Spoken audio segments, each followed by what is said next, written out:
Hello, New Zealand. I'm Bob McCoskrie. Welcome to Straight Talk. This is episode number 71.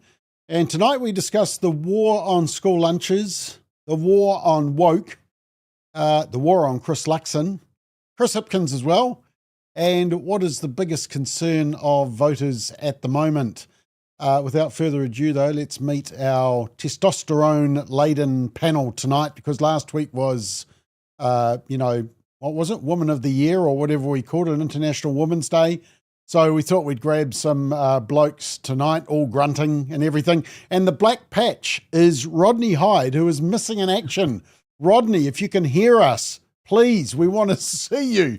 I think he's still outside his local college trying to get the right to speak against relationships, sexuality, education curriculum. So we'll come back to Rodney and hopefully that black patch, unless... Does it get dark in Queenstown at an earlier time of the day, maybe? Anyway, right, turn the light on. It's almost winter. Well, the lights are definitely on in Auckland. Simon O'Connor, welcome back. Where have you been? I've been looking for you for the last 6 weeks. I've been from London, Paris, Ireland, and then upstate New York, where 3 of Rachel's 5 kids or my stepkids are. So we've been around a bit, but nice to be home. It's a bit warmer here than it is in Ireland. Oh, and drier. And somebody said you'd been to Tipperary. I was in Tipperary, and it was a long way. Was that a long way? Yeah, very good. Well, with O'Connor as a surname, you had to go to Ireland, so hopefully you caught up with the rallies. Below you in the beautiful... Is he in Christchurch? How are you, Michael? Oh, g'day, Bob. Look, I'm good, thanks. G'day, Simon. G'day, Brendan. Simon, I haven't been to Ireland, but I've been to Lake Hawea, and that was pretty good because the weather was fantastic. So cheaper too, I'd say. A lot cheaper, I'd imagine. Yeah. Okay, and finally, where are you, Brendan? I'm trying to figure out. I'm still in a red light district. It's St. Patrick's Day, mate. So I've lit up the wall behind me with the Irish colours, and I'm wearing the green. So I'm prepared. You are looking better than Winston Peters. So is that the big announcement? There's a big announcement tomorrow, but I think it's from the ACT Party. But maybe New Zealand First is announcing a new leader, Brendan Malone. Wow, yeah, wouldn't that be fascinating? But no, that I can assure you that's not, Bob. I am like a barely competent Irish terrorist who burns his own lips trying to blow up the bus. So. Okay, I do just have to show you a couple of comments here. Sorry to catch you off guard, Gordon. Mike's regarding Rodney says he's hiding. Lol. Rodney Hyde. Brilliant. Rosie says, nice to see you've turned up, Simon. And Neil says, good evening to one and all, my first viewing of Straight Talk for 2025. Look forward to the discussion. Neil, where have you been? Anyway, image of the week, team. I was looking on Newsweek doing a bit of research, and I noticed this at the bottom of their stories. They say that they're committed to journalism that's factual and fair, and at the bottom of each story, you can actually click on this meter as to whether you think the story is very left-leaning, slightly left-leaning, fair, mostly right-leaning, or, completely biased. And I thought, wow, imagine if New Zealand media actually put that at the bottom of their stories and they actually published the results. That would be quite a fascinating result. That was Newsweek. The video of the week is one that's going a bit viral at the moment. It's actually from 2021, and it's Professor Winston, who you'll recognise, stating biological facts will get you hate mail. I will say this categorically, that you cannot change your sex. I was rather hoping that you'd be interested in my opinion as a biologist, which seems rather more important, because I'm going to say I'm just saying it only because the issue of academic freedom isn't solely I'm about to say something that will mean that you'll probably want to edit the programme when I finish, but basically... Right, OK, we're all braced for it. I will say this categorically, that you cannot change your sex. Your sex actually is there in every single cell in the body. You have a chromosomal sex, you have genetic sex, you have hormonal sex, you have all sorts of different kinds of psychological, brain sex, they're all different. And we are very confused about this, unfortunately, and regrettably, it's got into this argument that people are will now accuse me of being transphobic. Well, obviously there are trans people who say you absolutely can do that. Well, unfortunately, you can't say this publicly. This is one of the big problems. Even saying this on this programme undoubtedly will result in my getting a huge amount of hate mail. It always does. But I do think it's a big issue about the attitudes. There are, of course, issues which are important about young people who are confused about their sex, but we won't go down that route here. But it does affect a whole lot of issues in schools and elsewhere in our society. Of course, we should accept people as they are. Overall, I think it's a very sad thing that we can't discuss biological science without actually getting completely caught up emotionally with something which is really completely wrong. Yeah, very interesting. He actually got cancelled in 2017 when he made similar comments, and he said it's disturbing to be called bigoted and homophobic, but rather than being silenced by activists, he stood firm, warning against embarking on complex and mostly irreversible treatments involving young patients. So there we are. Always good when a biologist actually states the facts, which we already knew anyway. Just before we get into the first topic, Brendan, I saw a very interesting blog that you put out just today, very quickly, land in my inbox as I was heading to the office, to the studio. And it was on, well, the good news from Nigel Latter, who has recovered, it appears has recovered from a terminal illness. What was your comment on that? Oh, it's quite miraculous, really, Bob. And you're right. Yeah, it was an episode of the Dispatches podcast just this evening where we looked at the fact that last September, he published a video announcing to everybody that he'd been diagnosed with terminal stomach cancer and he had been given 6 to 12 months left to live. Yep. And then he just announced over the weekend that the drugs and the chemo have worked. He now is no longer terminal.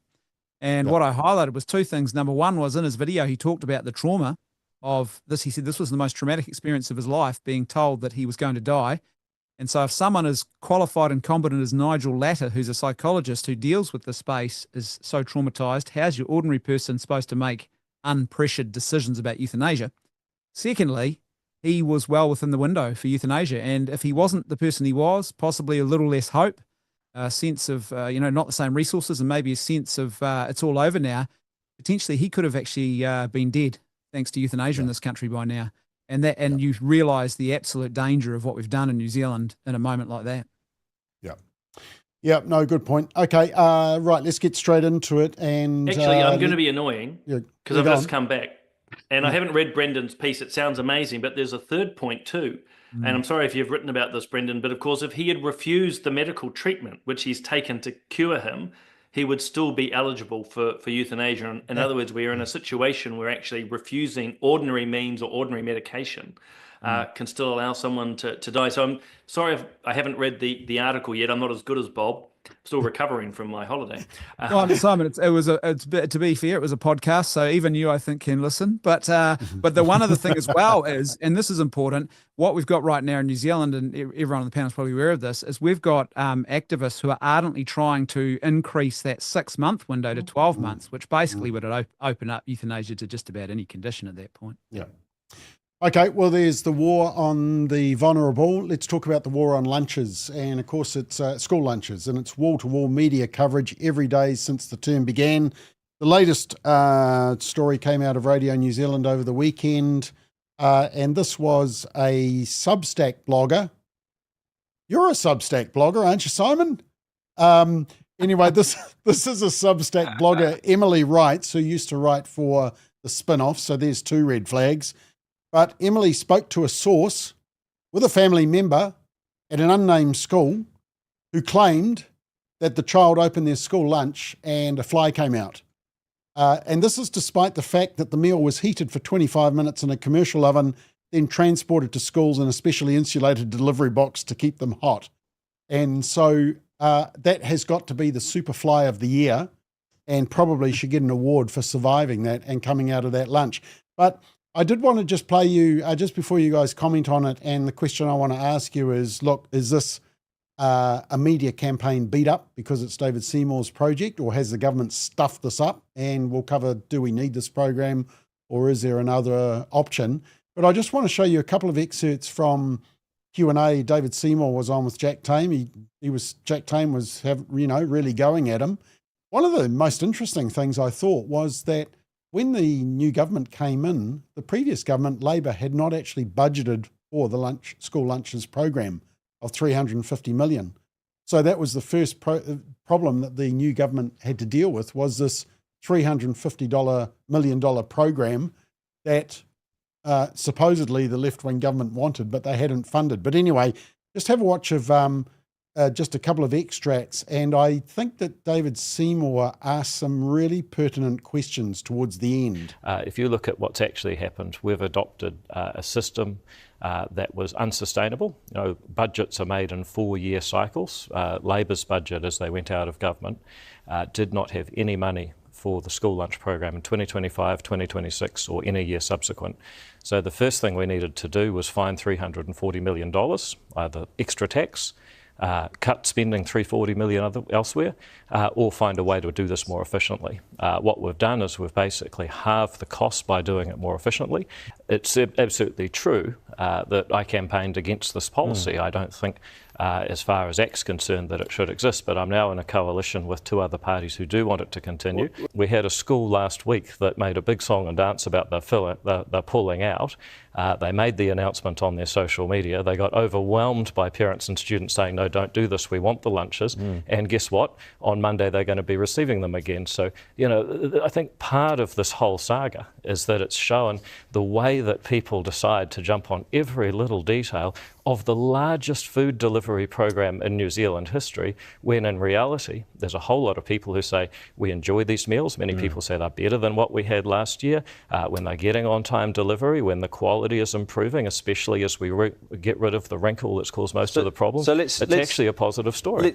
And here's something else that media could do. They could go out and interview children, the other 75% whose parents make their lunches, and say, what do you think about the quality of that? And then they could interview the parents and say, oh, are your kids sufficiently grateful for the meals you're providing? I think you get some priceless answers. Well, here's another thing. Let me ask you about parents. This is my last thing. Let me ask about the parents, because you've said repeatedly it's the parents' responsibility to feed their kids. And I reckon many or most people watching would 100% agree. The problem is that for whatever reason, kids were going hungry, right? So if parents weren't feeding their kids, what are you doing about that problem? Well, first of all, I just ask, to complete the thought. The other thing the media could do is go the other 180 days a year when schools aren't open and ask what sort of meals are being provided to the same children that are eligible for the school lunch program. Okay, I thought he pushed back quite a bit on Jack Tame, who was up for the fight on this. Michael, where do you think we're at on this? Is this a media campaign, or is this just a proof that the government can never organise anything decently, or both? Oh, Bob, look, we've got a war in Ukraine, we've got a conflict in the Middle East, and we've got problems with David Seymour's free lunches. And look, he can't win on this, can he, really? I mean, he said there, he's decided to continue with the program, and he's scaled it back, looking for more efficiencies, and he just, I mean, whatever happens, we've got a media that's intent on trying to beat him up. And the scheme, even though it's working in many places, I'm sure, is being constantly criticised. And the mainstream media is absolutely intent, Bob, on undermining him and anything he does. And they know that the Treaty Principles Bill is dead in the water, but they've got to find something to attack him on. And it's quite pathetic, really. Well,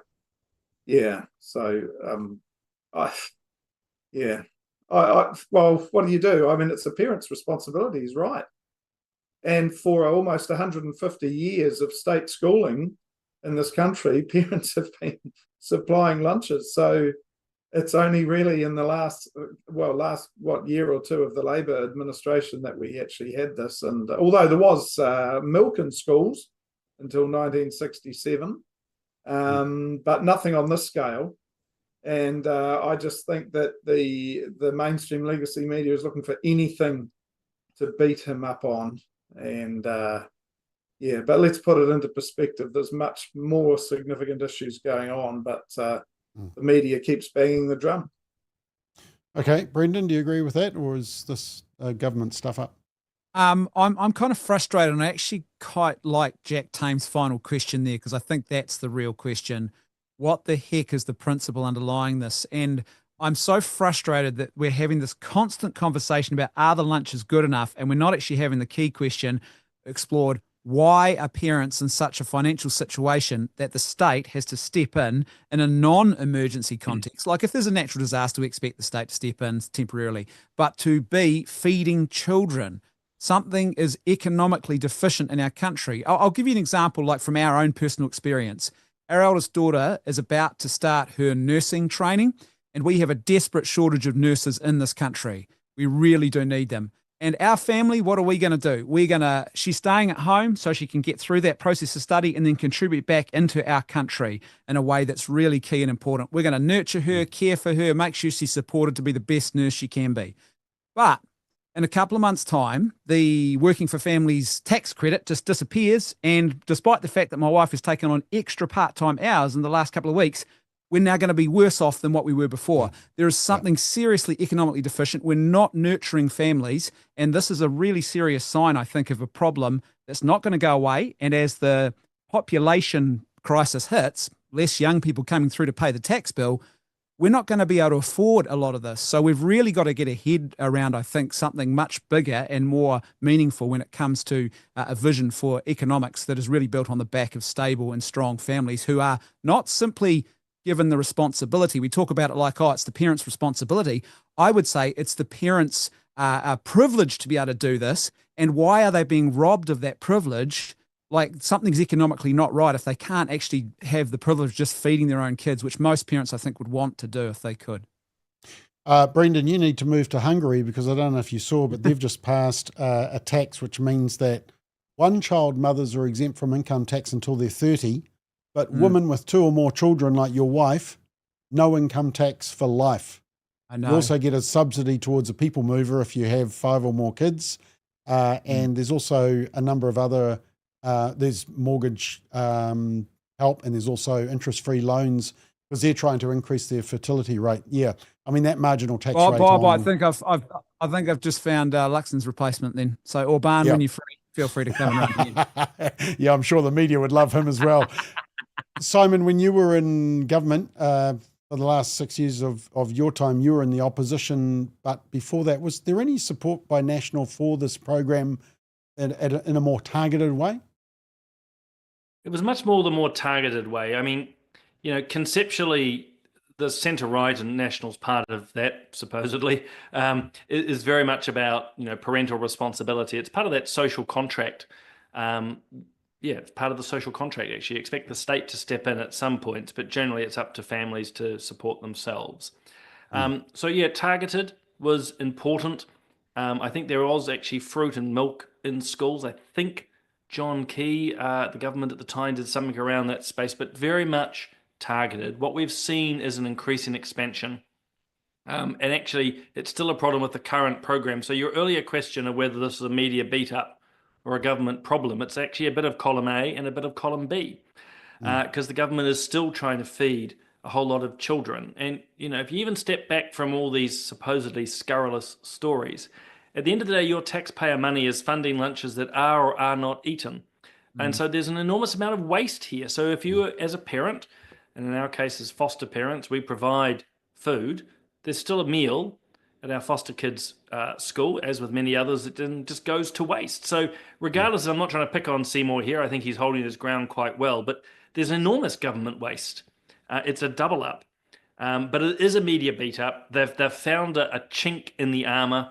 I think Michael mentioned the treaty principles bill. There's a number of, if you will, other areas they've tried to attack, particularly Seymour on. It hasn't worked.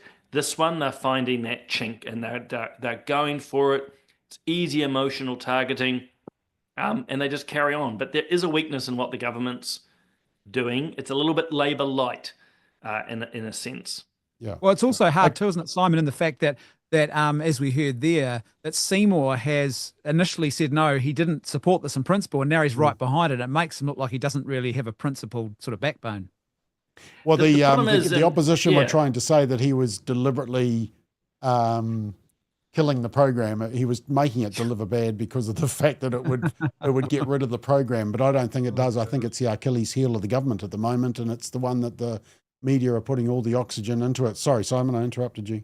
No, but it's an easy one, isn't it? I mean, you can keep playing to emotions. But unfortunately for the government, there are a number of red flags. I mean, one of the key groups has gone into liquidation. There have been numerous problems. I mean, obviously media are picking up on the more sensational, but this hasn't been a good rollout. It is a problem for the government. They're not able to cauterize the issue. I would just make the comment, and you're right, Seymour's got a principle which he's had to compromise on. I suppose that's the nature of being in government, in this case, being a minister. You've got to implement the will of the collective cabinet, not simply what he wants.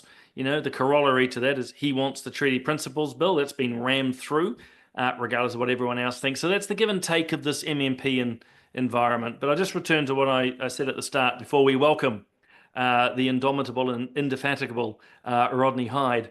It is a bit of column A, it's a media beat up, but it's a bit of column B. The government has made mistakes in this space, in my opinion. Okay, I'm going to ask the question, how would you solve the issue as it currently stands if you were David Seymour? I know you don't want to be, but just imagine you were. Just a couple of comments here. Philippa says, one hardy fly.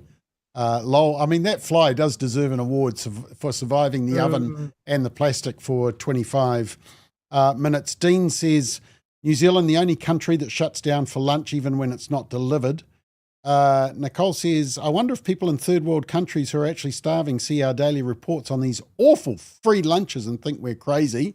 Elaine says, the lunch program is a political hit job by the media, activist teachers and politicians. I say stop it and make parents responsible for their own children. Nancy Margaret said, I stopped watching Q&A, put my blood pressure up. Jack Tame doesn't have a clue about interviewing anyone, so biased. Mel says, can you believe that for thousands of years kids coped without school lunches being provided? And Tony says, shoe fly pie and fly cemeteries for lunch. Fly cemeteries for lunch. Actually, I do remember that term as well. Now, that's funny. Rodney, lovely to have you. I was a little bit worried there. You all well? Oh, I'm wonderful. But what can I say? My wife got me working, and you can't stop, can you, when the wife's cracking the whip? Well, I think that's great. That's great. And news. I forgot. Well, and no, if I'd remembered the time, I would have been a better for it. Were you busy making school lunches for the kids tomorrow? Yeah, no, that's first thing in the morning. Here's how you fix it. You can it. You absolutely can it, because you should expect parents to provide their own kids' lunches. And then what you do, we have got delinquent parents, and the kids shouldn't suffer at school, and they shouldn't miss out at school. So what you do is you provide a small fund for charitable groups, churches and the like, to provide lunches for the needy. That's how you do it. They'd provide great lunches, they'd get the reward of community service, and the local sports club or church could make a bit of money on the side. Why is this important? It's important because you've got a sheet home responsibility to parents. You can't teach kids that the state will provide everything, including their lunch. You can't have parents not, have the duty of care that parents should do, and then teach the children that their own mum and dad don't have to provide lunch. And you also establish, again, charitable giving, charity providing. It would be wonderful. Now, why do the left hate it? Why do the Ministry of Education hate this proposal? Why do the schools and Parliament not go for it? It's because you're not allowed to stigmatise the needy. We're not stigmatising the needy, we're identifying them and providing for them. That's the Christian thing to do. No one is stigmatising the needy, and you don't fix the needy by making everyone else dependent. That's my piece. Seymour is incredibly naive to buy into this. Okay, and would you say that the media are going it because it's Seymour? I mean, if it was Winston Peters, maybe they would have gone after him as well, wouldn't they? Yeah, of course. It's my observation would be the media quite like picking on the minor parties, particularly of the right. They like picking those on the centre right because they're all lefties, but they like picking on the minor parties because they upset less of their readers. Right. You know, if you pick on the National Party, even you upset some of their readership. I reckon you could go a long way before you find someone that votes ACT that reads the Herald or the Stuff. Okay, let's just go around with your other three. Same question. How would you solve the problem as it stands? Rodney says scrap it. Michael, what do you say? Oh, well, look, the horse is bolted here, Bob. I mean, if it was scrapped tomorrow, there'd be a howl and cry and an outcry. And if it persists as it is with all its problems, it's still going to be a real problem. So, look, I really don't know. I think, as David Seymour said, he's had to compromise. It's not his policy, he didn't want it, but he's stuck with it, and I can't see that canning it would solve his problems anyway, politically. Yeah. The amazing thing is, as I've read articles on this, is that when principals have been expressing concern, some of them have written to parents and said, look, this program is so unreliable that you need to start providing the meals. And their main concern has just been around the fact that the program provides nutrition. So in other words, parents aren't smart enough or good enough to provide nutritious meals for kids, which is back to the nanny state as well.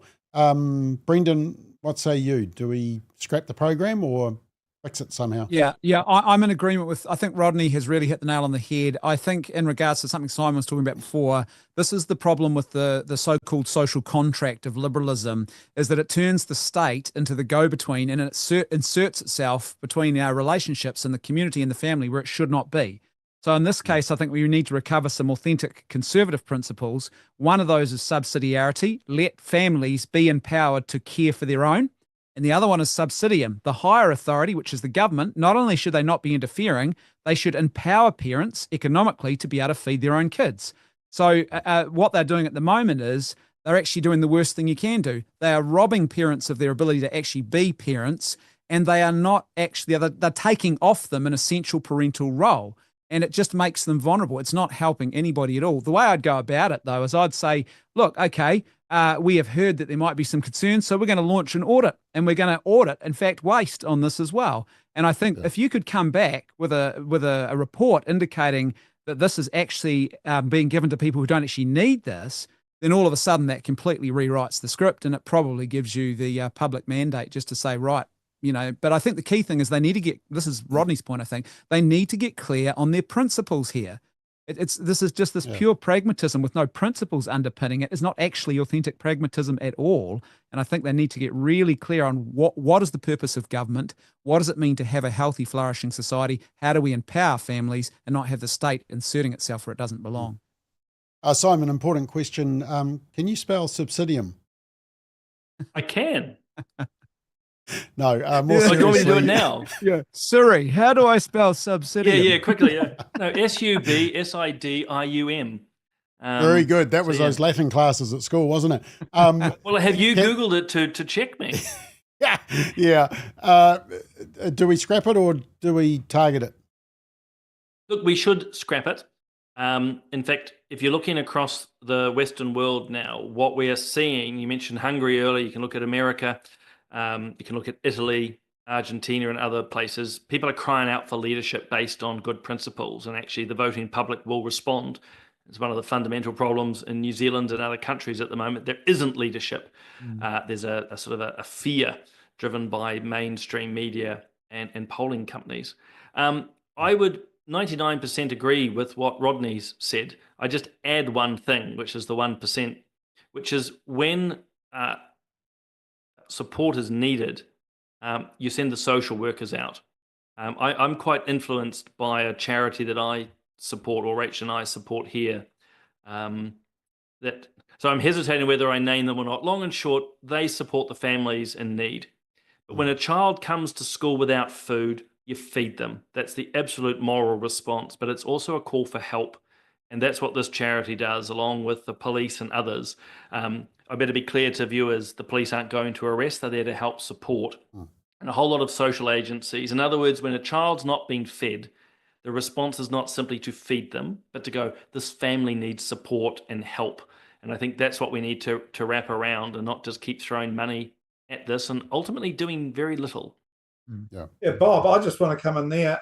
Look, our the church of which I'm a pastor has a program called Feed My Sheep. And it sort of works like this. Our folk each Sunday bring non-perishable items and we stockpile it. And when we've got enough, I contact the social worker at a local high school and they come and collect around about 25 bags. And it is just so hugely appreciated. Now, I think that school is actually getting free lunches as well. So, I mean, what Rodney and what all the others have said is so true. It needs to be needs-based. Churches are in a good position because they're right in the heart of their communities and they can help. They're close to the action. And that's a rule of good government, that those closest to the action, if we understand civil society, those closest to the need are the people who should be providing. So, so I agree with what the others have said. And I think also too, Bob, like we don't want to turn families into welfare dependents. What we need is to figure out a temporary help that actually empowers them to get back into being empowered and flourishing families, not dependents on the state. Yep. Okay, that's a war on school lunches. Let's talk about the war on woke. There's been recent examples of DEI and LGBTI capturing New Zealand organisations. We've got the Midwifery Council. Oh no, this is MFAT. Putting out their booklets on diverse sexuality and gender and teaching Indigenous Takatapui LGBTQIA terminology around the Pacific Islands. You've got the Midwifery Council saying no, not women or mothers, it's individuals capable of childbearing, however they may identify. You've got ones like Kiwi Bank with their diversity, equity, inclusion and rainbow tick, lots of examples of that.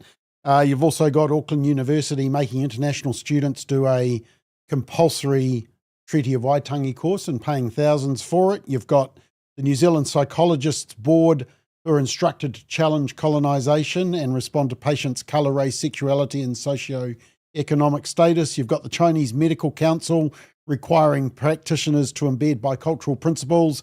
And you've got nurses being told to use te reo and tikanga, describe the impact of colonisation and advocate for cultural and spiritual health. Oh, and you've got pharmacists who have to prioritise Māori voices and be confident to perform waiata Māori songs. So there's a lot of wokeness going on around the place. Simon, how are we going to get rid of the wokeness? It seems like that organisations and government departments in New Zealand are starting to actually dig their heels in, although interestingly with MFAT, when we exposed that one, the Minister of Foreign Affairs, Winston Peters, told them to sort it out and get it off their website. But it seems like in New Zealand, they're digging deep. Yeah, they are digging deep. I mean, New Zealand's, I would argue, I mean, I love this country, but we're often behind the trends that we're beginning to see around the globe. We don't have the time to get into it here, but I think a lot of, if you will, woke politics or critical race theory, intersectionality and so forth actually link into the Treaty of Waitangi, the politics around that. You and I have talked about this offline before, but I think the nature of how the Treaty of Waitangi manifests in New Zealand is actually going to slow down the change around a lot of this stuff. But look, fundamentally, it just comes down to courage.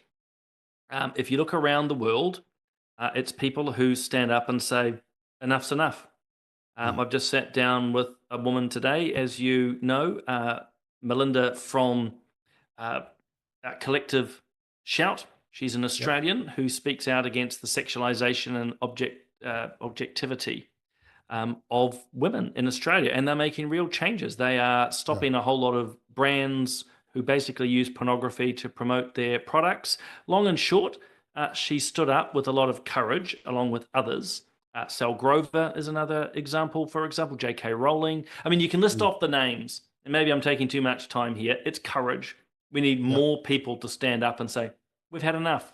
This is just stupid. In fact, that video you showed right at the start of Professor Winston, and I've forgotten his last name.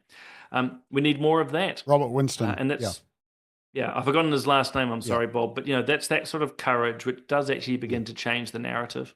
Yeah, it's Robert Winston. Robert's his first name. He's got a very good first name. That's why he's so intelligent. And Melinda Tankard-Reist, who has spoken at the Forum on the Family twice before and is doing some fantastic work, which reminds me, I've got to tell you, one of the speakers for the Forum in August, but we'll come back to that. Who are we up to? Brendan, what's your thoughts on this? How do we declare a war on woke? Well, yeah, courage is one thing. I think the reality is I see two distinct areas. I think it is absolutely going to die off quicker in some areas, and I'll tell you where they will be. They will be anything to do with genuine and unflexible safety issues like flying, medicine. If basically what starts happening is the quality of medicine decreases and people start dying, if our pilots are not delivering as they should safely, then that's going to be a pretty quick end to that carry on.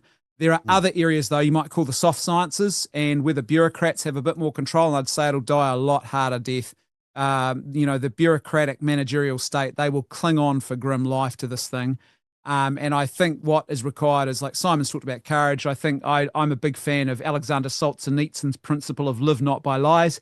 So if you're in a workplace or you're in an environment where that's happening, you might not be able to stop it, but you can refuse to participate.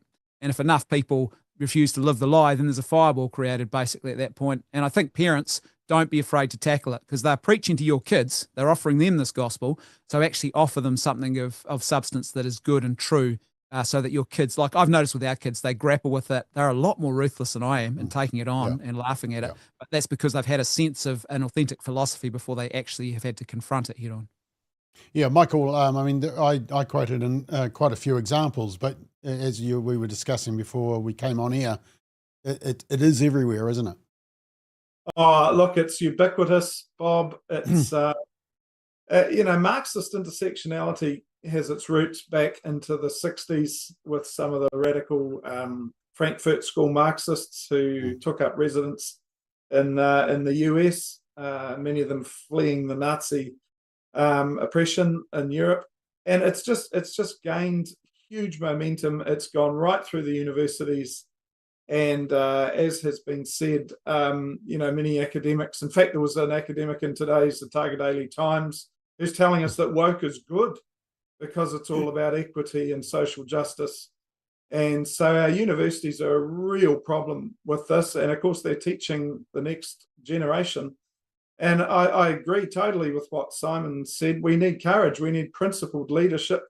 We've seen little bits of it, Bob, glimpses of it, with people like Shane Jones and Winston and even David Seymour at times. But the National Party is so dreadful in this area that, and being the main party in government, it just doesn't. Unfortunately, I'd like to be optimistic, Bob, but unfortunately, I can't see any huge change in the immediate future. Yeah. So, and it is a cultural and, of course, spiritual war. We must keep waging it. Yeah.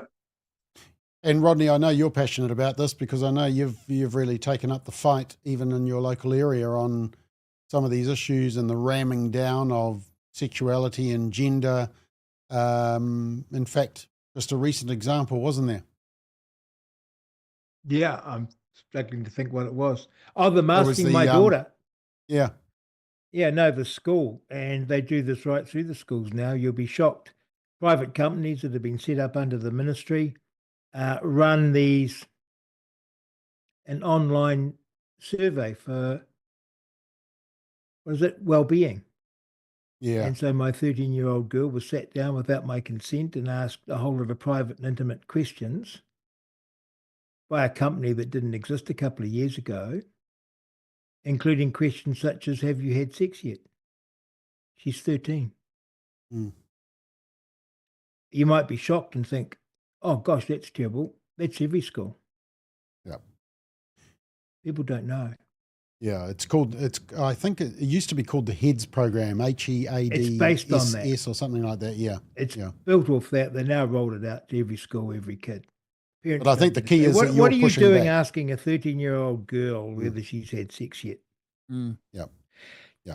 I'm more pessimistic than everyone here.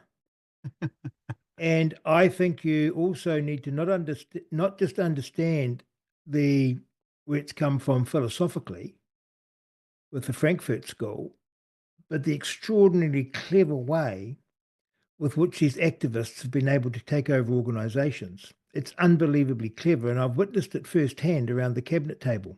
It's extraordinary with Maori, because it's the same. And it goes like this. I think these organisations, they get set up, certainly with training from overseas by anti-Western activists with money. They probably seed money into them, and they start. And I'll pick on the rainbow tick. It's emblemic. It's the example. Same with the treaty, everything. And you establish the importance of inclusion. No one can argue against inclusion, and you want to be inclusive. I'll pick a company at random, and you go to Toyota, and you say, we're just coming here to check that, you want to be inclusive. Oh, yes, we want to be inclusive. Yeah, well, we're the such and such organisation, and maybe you'd like to go for the rainbow tick. Oh, yes, no, we'd like that, because customers, and we want to be inclusive. And you audit them for a fee and give them a rainbow tick. At that moment, you own them. Because at any moment, that rainbow tick can be withdrawn because you haven't lived up to the ideals that they established. And the ideals keep shifting. And so these ticks, carbon neutral ticks, rainbow ticks, that's how... ticks. Yes, that's how a fraction of a 1% viewpoint can take over a whole country. And here you are, the great mass of people saying, what the hell? What is going on? And I saw it sitting around the cabinet room, because you can sit around the cabinet room and you have your arguments. And an argument coming from me is based on, does it make sense and what's the politics of it? You have a couple of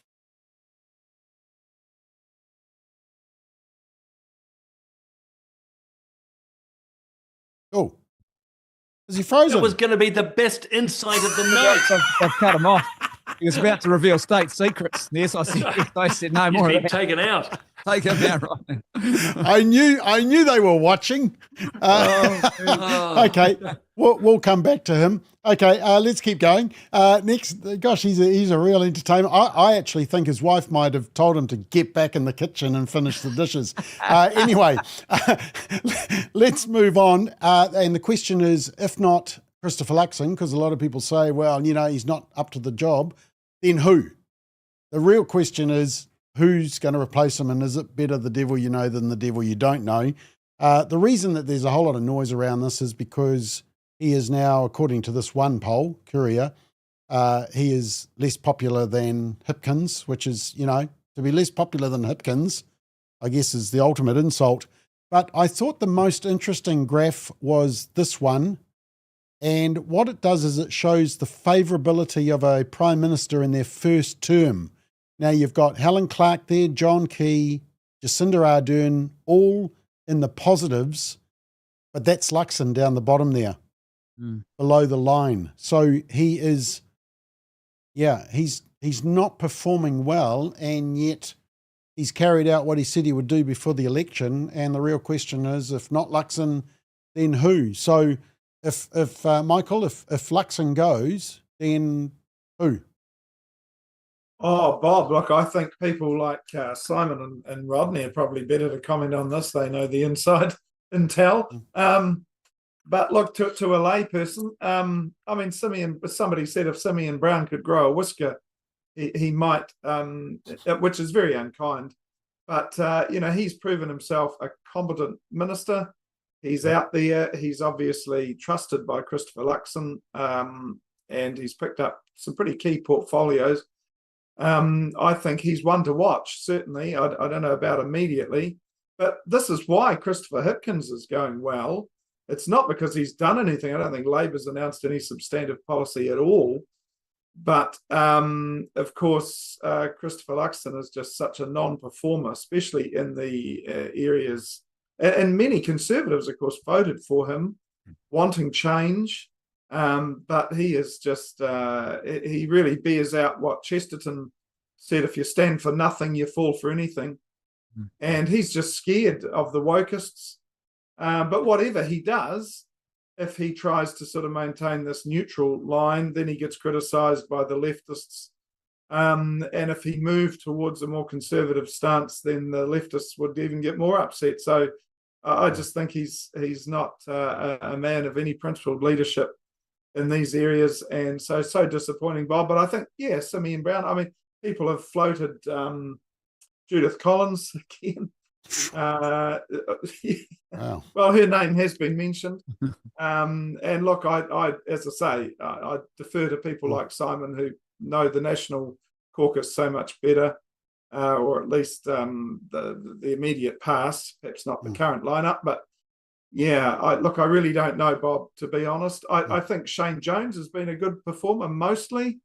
Winston is there, but he's not getting any younger.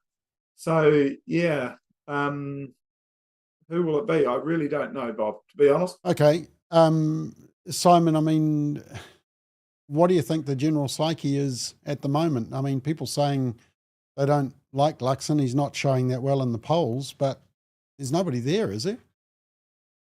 Is this where my camera also freezes and I drop off? Look, it's not going well for Luxon. That last chart that you showed, and feel free to put it up again if you like, Bob. I mean, that's a really telling story.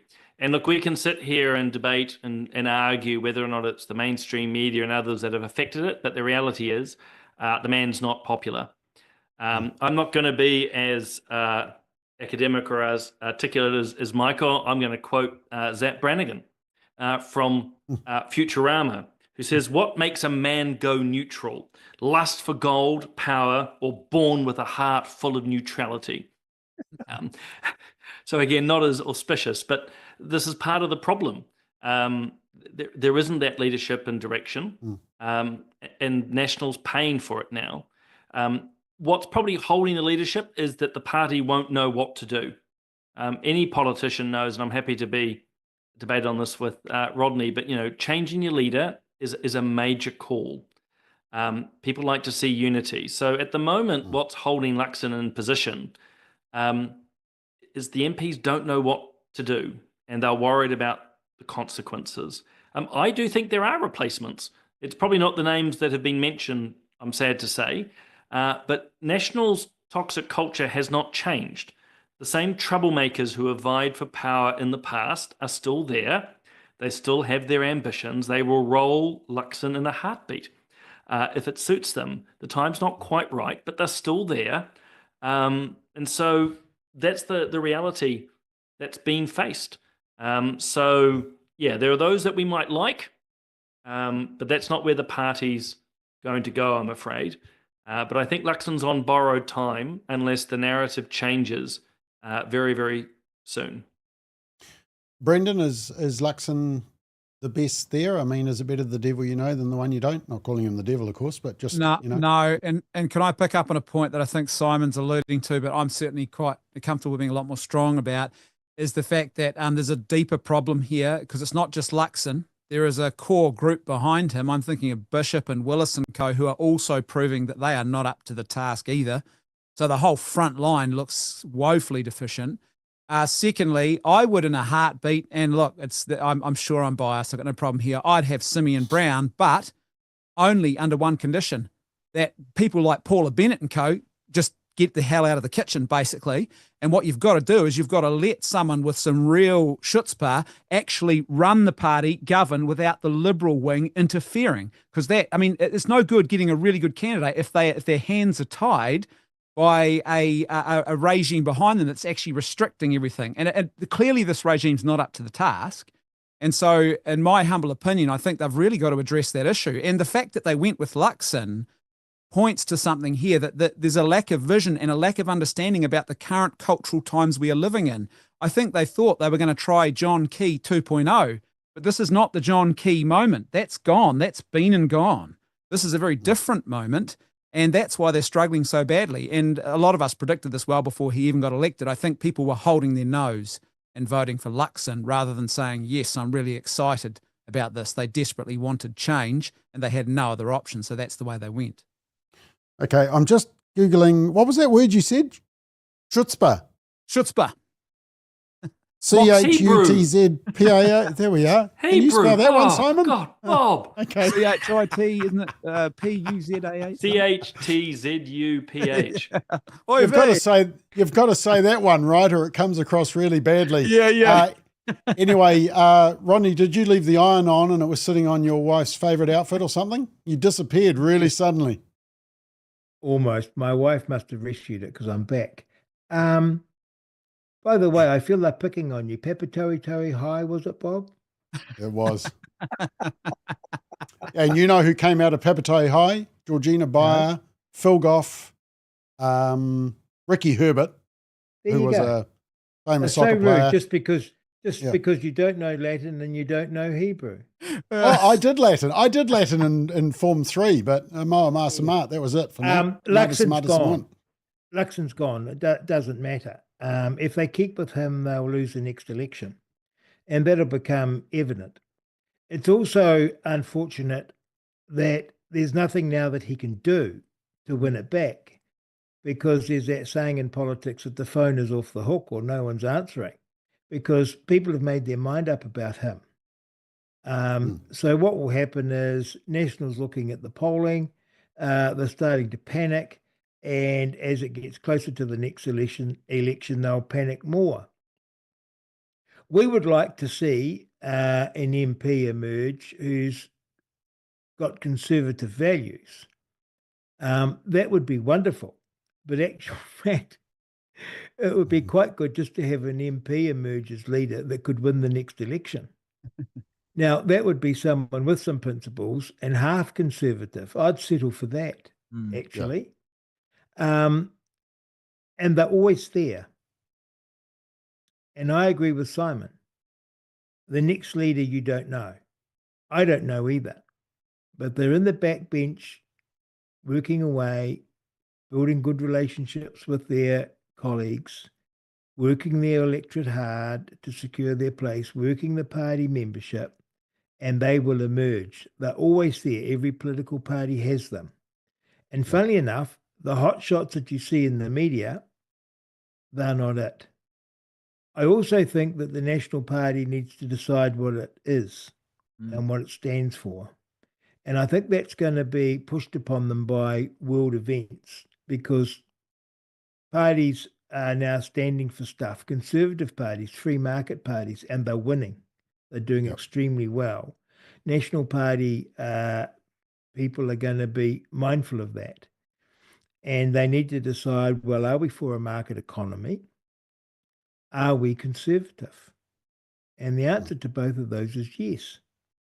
And then they say, can we sell this to what you might call your urban liberals? And the answer is yes.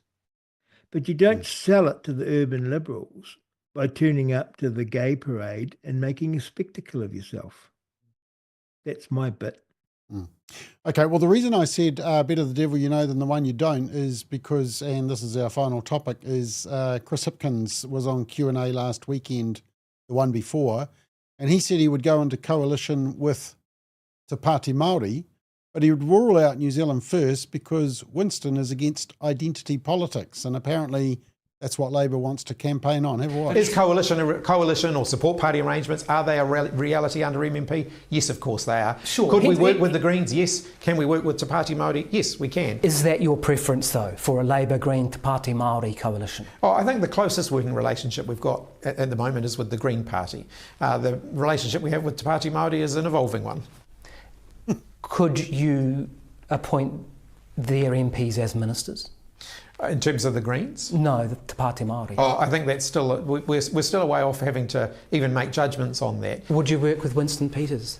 I ruled that out at the last election, and I have said that I think it's unlikely that that's going to change. I think if you look at some of the proposals they're putting forward, another one today, which is basically about divisive, sort of anti-identity politics, I just don't think that's the sort of stuff that we should be getting into. Is this your last shot? No. Yeah, well, it may be. Brendan, has Luxon just suddenly seem a whole lot more attractive after listening to that? No, because I tell you, Chris Hipkins is not going to be there either. It's just that simple. He is the definition of a placeholder. And it's quite funny watching him pretend that he's actually going to be sort of calling the shots next time around, especially when you're doing interviews like that. I mean, like the Greens as they currently stand are not appealing to the middle of the electorate, that's for sure. Swing voters aren't excited by that. And Te Pāti Māori, I'd say if you want to scare the horses, that's how you do it. So I don't think that's a party with even less clue, I think, about what to do. Maybe Kieran McAnulty might be calling the shots, I don't know. But I don't think Hipkins will be there. So yeah, that's not sustainable election strategy in my mind. Simon, do you think Hipkins is dead man walking? No, I'm in slight disagreement. I think he's actually stabilised things recently. To be fair, Labour's not really doing anything. It's just the disagreement and frustration that people have with the current government, which is allowing Labour to go up in the polls. But I just return to what I was saying around Luxon and the National Caucus. There's always reluctance of the MPs to change leadership, to show disunity. And I myself at the moment, I don't feel that there's enough dissension in Labour to roll Hipkins. And the fact that the polls are going more positively for them will be the corollary or the flip side of what we're seeing with Luxon. In other words, as the polls keep getting bad for National, more and more MPs will get worried, and that facilitates change. The more Hipkins is apparently steadying the ship, he'll hold. But I wonder whether Labour will be like the Democrats in America. They will hold on to the likes of identity politics, critical race theory, believing it still has relevance, and will fail. Labour is still beholden to that. I mean, Hipkins is still a man who doesn't know what a woman is. So there's a failure there. And if that's the one thing that might save this centre-right coalition government, centre-right said with inverted commas, it will be people's concern ultimately around Labour and their connection with Te Pāti Māori, which are just radicals of the highest order. Yeah, Rodney, that's my argument, is that when people realise that Green MPs and Te Pāti Māori MPs could be around the cabinet table, that will suddenly make Luxon actually look a little bit better. Do you agree? Yes, but it would require a leader on the National Party side who can take it to them and point this out with some considerable force. As it stands, the media aren't going to reveal that. So it requires a leader like Trump or Muldoon who can ferociously rip them apart and say, this is what this next government would stand for. Luxon ain't it. Yep. My view would be Chris Hipkins is safe as long as Luxon is there. Change Luxon and Chris Hipkins will go next. And think about this. Think about the state of the world and the state here in New Zealand. The Green Party advocates violence. You know, that they're in there wearing the Palestinian keffiyehs in support of Hamas that killed 1,200 innocent people and took hostages. Te Pāti Māori advocates violence against non-Māori, declare us non-Māori as foreigners and having no right to be here. And of course, both parties attacked and supported the attacks on elderly women at Albert Park. These are very, very violent people. There's an undercurrent of violence. Not an undercurrent, it's actually now overt in the extreme left. The shocking thing to me is we have that in Parliament, sought with the haka against David Seymour. And here we have a mainstream party that could be the government saying, yeah, happy to work with them. We're in a dire strait.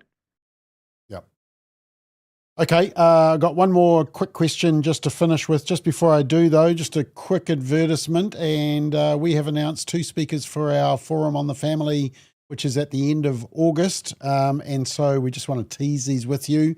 Here is number 1, Dr. Miriam Grossman, who was featured on What is a Woman, the Daily Wire documentary. She's just written a book called A Child Psychiatrist's Guide Out of the Gender Madness. And we will be interviewing her live via video link from New York. And our other big speaker is Dawn Hawkins from the US, who is one of the key leaders who has been fighting Pornhub, has also been fighting credit card companies who have been funding pornography online. Boy, she is a dynamo, is involved with NCOSI, which is the National Centre on Sexual Exploitation. So that conference is coming up at the end of August. We've got a couple of other doozy speakers to announce as well. So mark the 28th and 29th of August in your diaries. Right, last question, team. And sorry, we're just about out of time, so it's going to be a quick 1-minute answer. The Horizon Issues research says that the biggest concern of voters is the health system, followed by cost of living.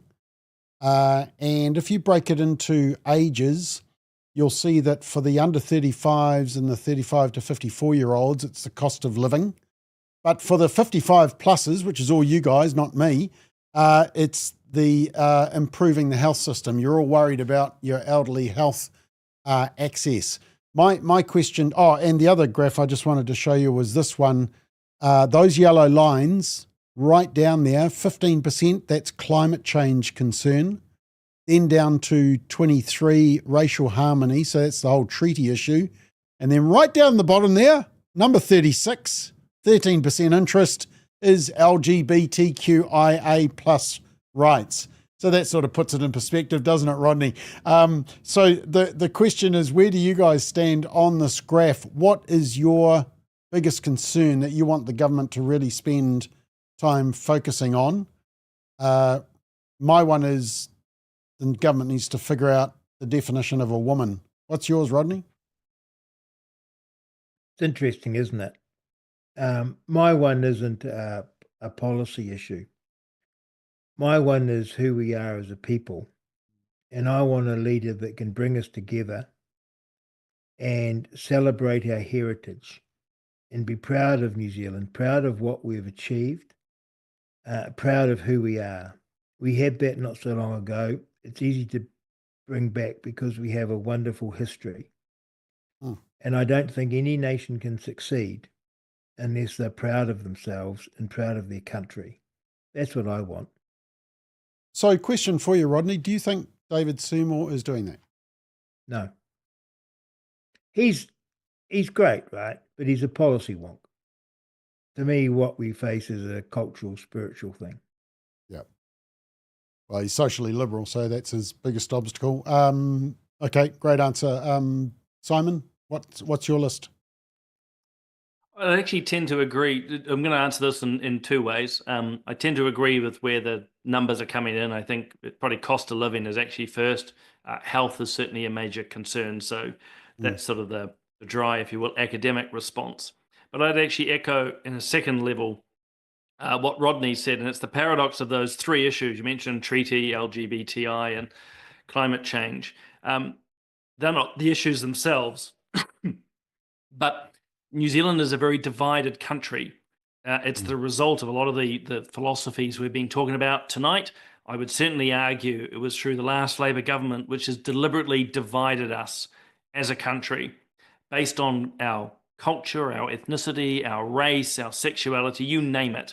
That has to be addressed because actually we're going to end up with a very fractured, and to tap something that was touched on a bit earlier, actually a very violent society. And so these are the major issues that need to be addressed. What is it that we have in common? And what is it about our New Zealand culture which draws us all together? And we don't have any political leadership across any party at the moment, in my opinion, that's actually addressing that. And the trajectory, if we don't, is majorly problematic. And the proof of that is the tens of thousands of New Zealanders leaving. And I'm sure for many viewers and listeners of this program, the tens of thousands of your family and friends who talk about leaving this country every day. Yeah, and we don't have a socially conservative party as such. I mean, the closest is New Zealand First, and because they're a minority, you know, what is it, 8 seats or 7 seats, is it? It's an uphill battle for them. Brendan, where are you on this list? Well, I think the top three are pretty reasonable. Probably if you asked a different age demographic, the top three might flick around a little bit.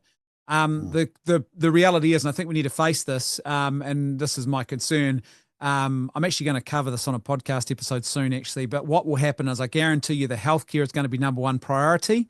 And number two, they're not going to deal with the affordable housing problem because that would impact their biggest voter base, those over the age of 65. And so that's just, we just got to, I think we're going to have to get used to that. The demographics are going to work in that way. As far as I'm concerned, I think, Rodney, Simon have said it really, really well. And I think the deeper question is, like, we've got to ask questions like, not, what is a good economy, but why do you even have an economy? And if there is no sense of why you are making money, earning money, and spending money, if there's no sacred, transcendent purpose to anything you're doing, then forget about it. It's a write-off. And so I think we've got to really get to those deep questions, and I think that will start to clarify how policy should actually look. And the other thing I'd say is, as well, is I actually suspect that as we see the world return back to power and interest-based leadership, the old order, what we've had over the last 60, 70 years is actually very unusual. And we will see that as the old order starts to collapse and we get back to power and interests, we're going to have to confront that question. Well, what is it that makes New Zealand great? What are we good at? What do we contribute globally? And then how do we get proud at doing that and do that really, really well? So I think it might actually help. What Trump's doing might ironically clarify for us what our place in the world is again. Yeah, well, I was just going to say, I think you were saying make New Zealand great again, but I mean, that would be a great little cap, wouldn't it? Just finally, Michael, where are you on this list? Oh, look, I just agree with the others, really, Bob. I think they're mostly pretty up there issues. And health, certainly for our ageing population, is certainly foremost. But I want to go back to something just quickly, Brendan. You said early on, you talked about subsidiarity and sphere sovereignty and these sort of principles of civil society and confident conservatism. Our crisis, if we look at those issues, underneath all of them, Bob, is a lack of moral and spiritual direction. And we really do need confident conservative leadership. And when that happens, I think things can start to turn around. I'm not being too simplistic here. I think these are economic issues that you've listed. But there's always a foundation of spiritual and moral concerns. And I just think of Romans chapter 1 in Scripture, Bob, that insanity follows the sexual revolution. If we read those strong words from Paul, speaking to the Romans in ancient culture, there is a clear sort of trajectory that ends up in insanity. And it's not being too extreme to draw the parallels with what's happening. So, yeah, we need confident conservative leadership. Okay, team, we have gone over time and I can hear Rodney's wife yelling out, "Get back in the kitchen, Rodney, and finish off." We're glad you made it, Rodney. Thank you, Simon. Solid ground on tomorrow morning, as usual, 8 o'clock. Is that correct? Absolutely. My wife is very beautiful. I'll defend it to the hilt, and I'm quite prepared to be told what to do, like every good husband. Good man, Rodney. And you have permission to say that. Brendan, thank you, and Michael. That sun still hasn't set. I'm sure there's a Bible verse somewhere about the sun not, just staying day the whole time. You seem to be stuck there. The further south you go in the country, the longer the sunsets are. So yeah, exactly. Thank you very much. Thank you for watching, and we will be back next Monday night at 8 o'clock. Until then, have a great night and a great week. See you.